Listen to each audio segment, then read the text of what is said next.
Okay, this must be the last unboxing because 2025 I am committed to, as you know, if you follow my food channel, I'm not buying any food. I am using this knife to open this. I am trying to go the whole year. Oh, it just peels off. Come on. It's trying to peel the whole thing off.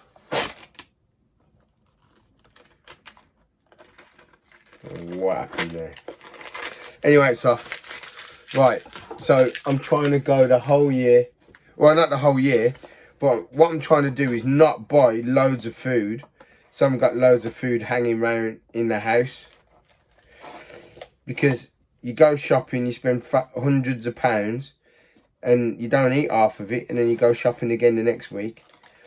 So you just got loads of food lying around. Anyway, last unboxing, I took my dress off. Look at this. Oh, they've done a great job. Look at that. They put it in a nice little bag.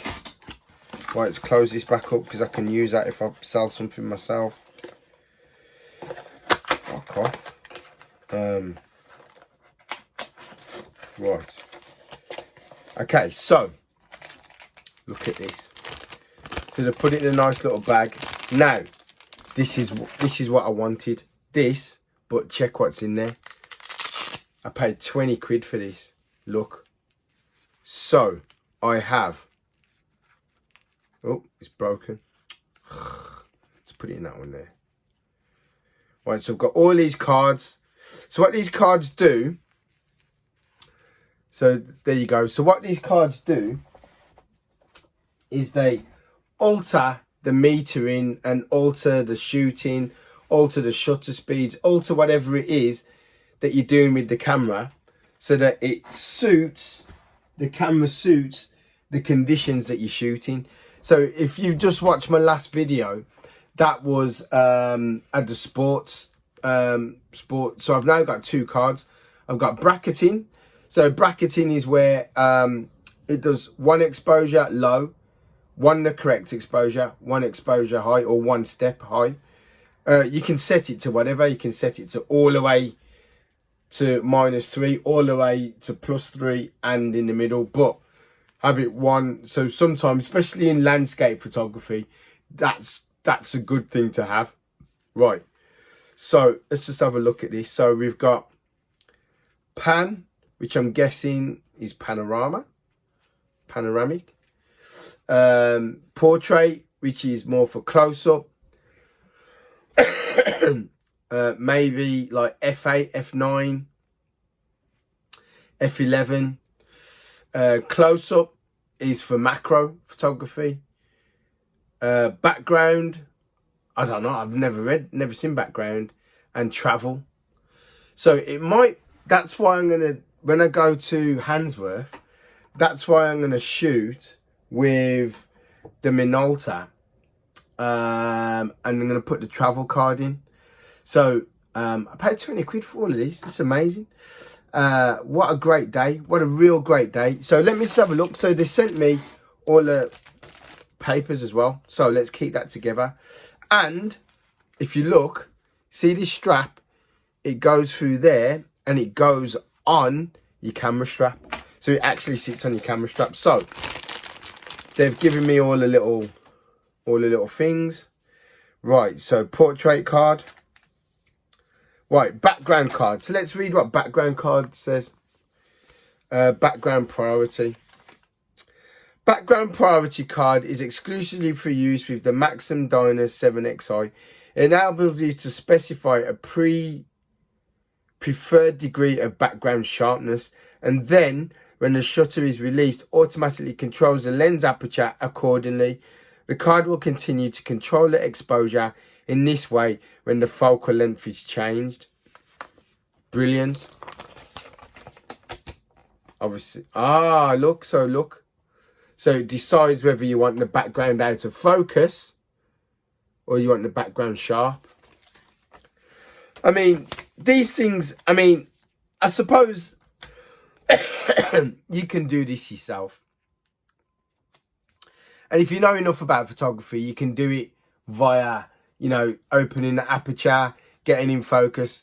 Whereas, you know, sometimes these things are just nice to use, nice to have. Right. The travel card. This card automatically controls the aperture to maximize depth of field. So now this is automatically putting it in more depth of field, not less. Or the area in front of and behind the main subject that will be in sharp focus. Thus, this card will be convenient for taking pictures while travelling, when sharp focus of both foreground and background pictures often is more desirable. So this is when, you know, buying a camera, a family camera, was like on par with, so you'd buy your house, you buy your car, you buy your white goods like your fridge, your cooker, your freezer, your all those types of things. Yeah. And then the next biggest purchase was the camera. And this is when, in the 90s, I think the 90s was the biggest, and the early 2000s, mid 2000s, was where photography was at its biggest. Panning camera, panning card. For use, the panning card is exclusive for use with the Maxim Dynex 7XI, which I don't have. I got outbid. Oh, sorry. Oh, sorry. On the 9XI, but I want the 9XI with the HS 9XI grip.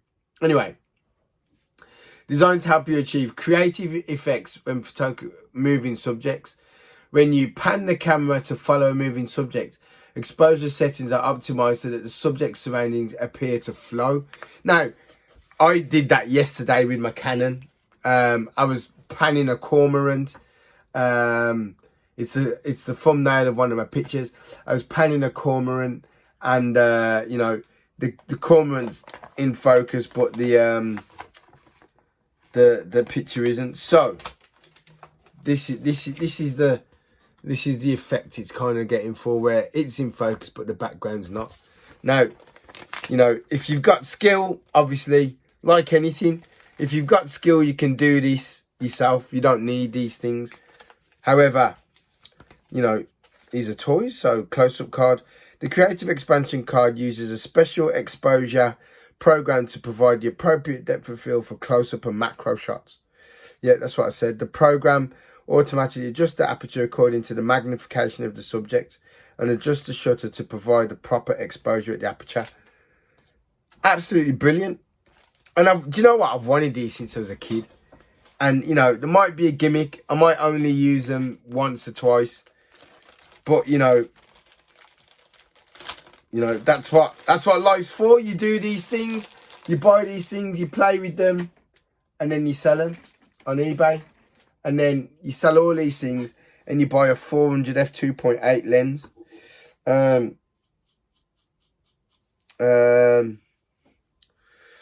Yeah, it's not sharp at all. Don't even cut through paper. So yeah, great purchases. I'm getting more intelligent with my money. Just try and, you know, whatever you buy, does it propel you? Will it make your photography better? Will it enhance you? Will it inspire you? As long as that's the case, amazing. But like I said, I'm saving up for that 400 f2.8 because I can't see myself going to Africa without either 300 2.8 or 400 2.8. And that's what I've got. That's what I want for my Canon systems. So when I go to Africa, I'm going to go big. I might even take my Sonys. I don't know. My Sonys. So I've got like this one here. Yeah, careful. Like this one. The Sony A77. And that's because I've got a 400 f4.5 and that's a beast. So so let's see what photographs I take in 2025. I haven't been anywhere massive yet, but when I do, that's when I'll know exactly where I need to go in terms of lenses and cameras. Listen, like and subscribe, guys. Nice one. Help me out. Nice one. Bye.